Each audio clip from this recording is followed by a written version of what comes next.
Hello, fire signs, Aries, Leo, Sagittarius. So, ang gagawin natin ay isang timeless love reading. So, ayan. Ibig sabihin lang kung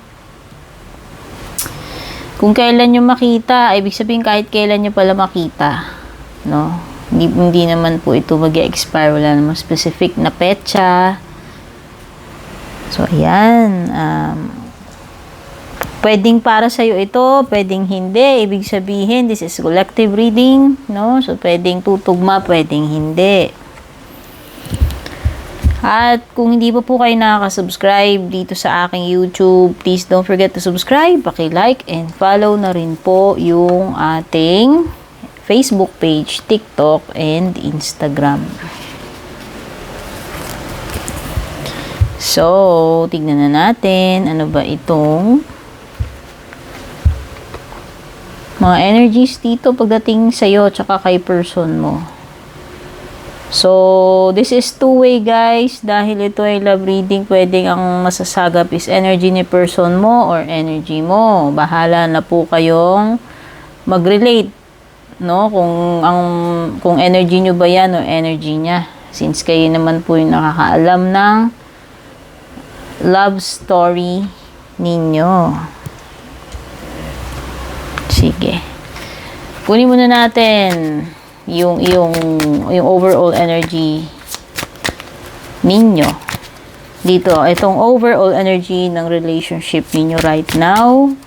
Aries, Leo, and Sagittarius. Ay, nagulat ako. Alam ko mahuhulog yung cards. Neglected. So, parang may dito, energy ng parang napabayaan. Or napapabayaan kung currently nangyayari, ite. Meron daw ditong neglected. So, pwedeng ikaw ba, nagkukulang ba siya sa'yo? Or ikaw yung nagkukulang sa kanya? Or may mga hindi natutupad, no? Hindi yung mga dapat na ginagawa ay hindi nagagawa. Yan.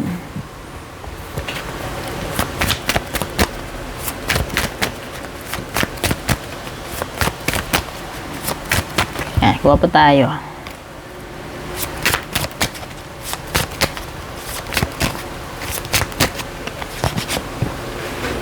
Hoy, so may lumabas na third party. Third party, guys, isn't always tao.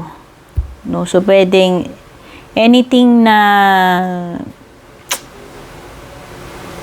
sumisingit dito, nagpo-photobomb dito sa sa connection mo ni person mo. So, yan. Pwedeng hindi naman laging tao yung third party. So, pero may possibility rin kung tao yan, no?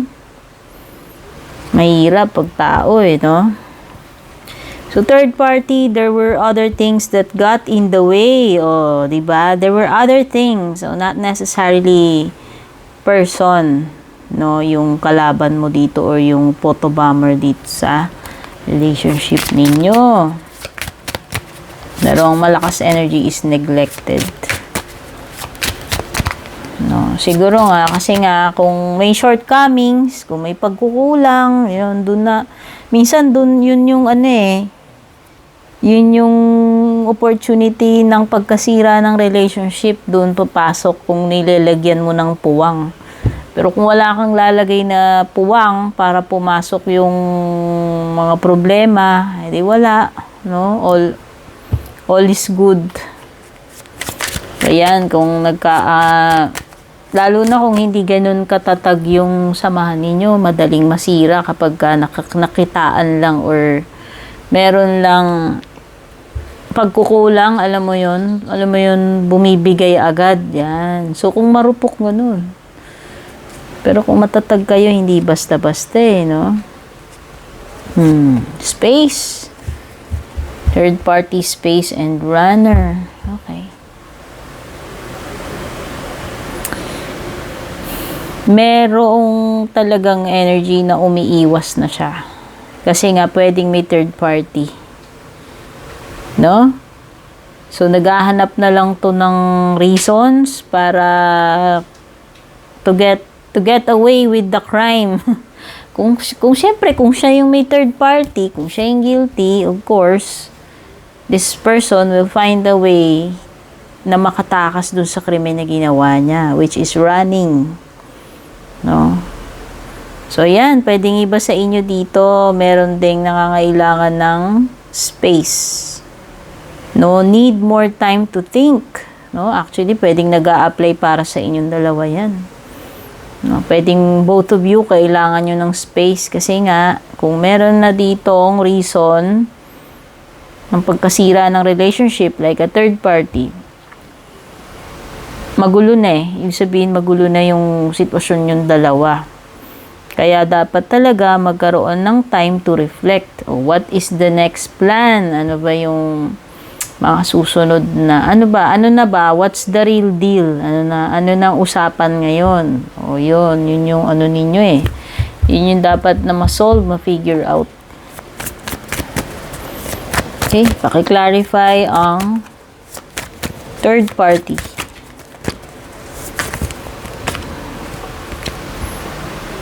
Okay, clarify na natin to.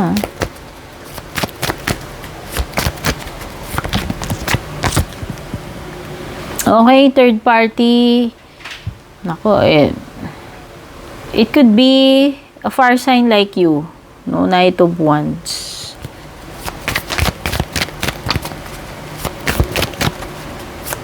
Aries, Leo, Sagittarius, baka kapareho mo pa. No?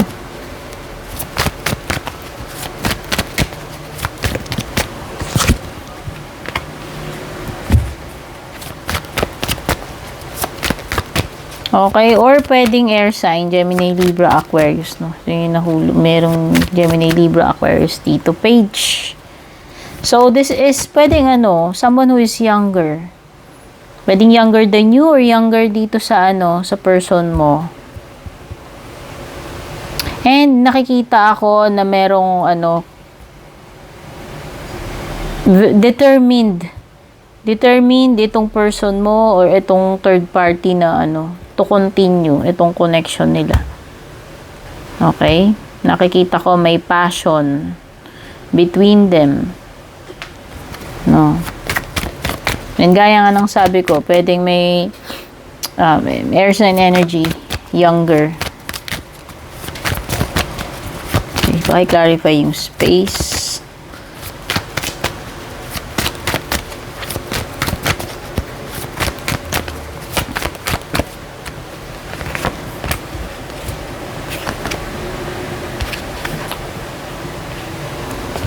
Oo nga. You have to think of a better... You have to think and act pagdating dito sa problema ninyo with the Ace of Swords. This is something na talagang hindi mo lang siya pag-iisipan, kundi gagawan mo rin siya ng course of action. Siyempre, hindi pwedeng lang, ganyan lang, no? Ace of Wands, dalawang aces ito.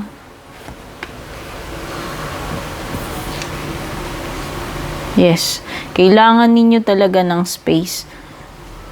Pero, ang nafe-feel ko dito, bukod sa syempre kailangan mo muna nyo ng space to think. Pero, dapat meron ding kasunod, may follow-up ito na na course of action. Hindi lang yung nakabitin. Depende kasi sa inyo yan, no? Depende dun sa sitwasyon. Pero, mahirap mabitin ng ganyang katagal kung ako tatanungin. Lalo na kung ganyan yung usapan third party situation. Depende sa inyo yan. Hanggang, kagaya niya, may runner dito, may paiwas. Hindi pwedeng siya yung gumawa nung kalokohan, kaya madali lang umiwas-iwas. Paano yung naargabyado sa inyong dalawa? Diba? Okay. Sa tingin ko, mag-isip ka na, simulan mo na. Yun yung sinasabi. Dalawang aces to. Very clear yung mensahe na kung meron ka mang plano, kung may gagawin ka, you have to start right away. So, kung gusto mo muna ng space, magkaroon ka ng space, ng time, mag-isip, pwede. Pero, alam mo yun, hindi ano hindi alam mo yun, hindi pwedeng magtagal ng ganun. May follow up, gaya ng sabi ko sa'yo.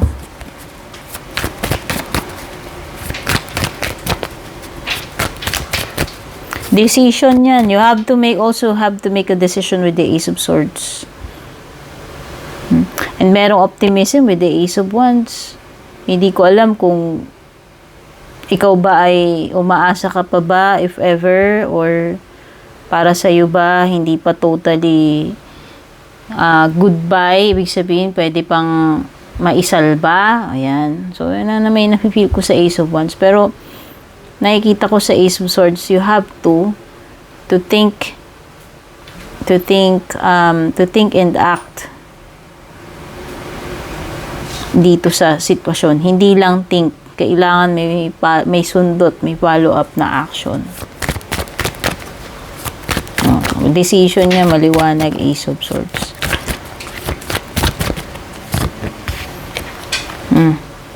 Runner. Okay, King of Swords. Decision nga talaga. Kailangan na mag-decide. Sa tingin ko, nakapag-desisyon na rin tong isa eh. Kung sino man tong runner sa inyong dalawa, nakapag-desisyon na siya with the King of Swords. No? At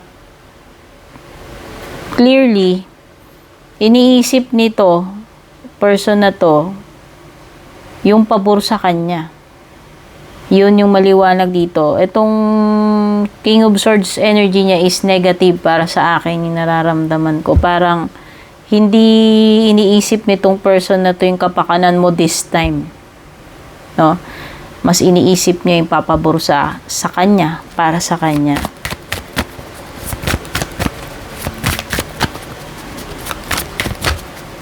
Hindi kayo iniisip nito. Iniisip niya yung kanya, yung sarili niya.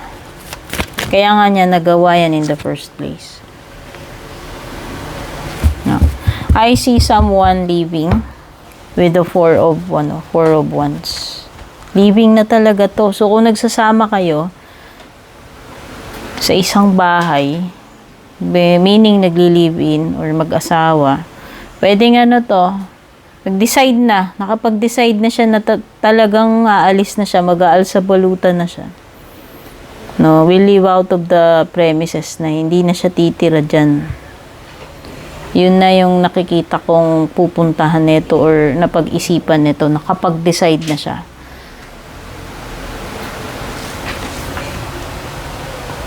Okay, fire sign. So, ito yung mga nakuha ko. Energies dito sa love life mo. Love life ninyo ni person mo. Dito sa iyong timeless reading. Thank you so much for being here. Don't forget to subscribe. Take care. God bless.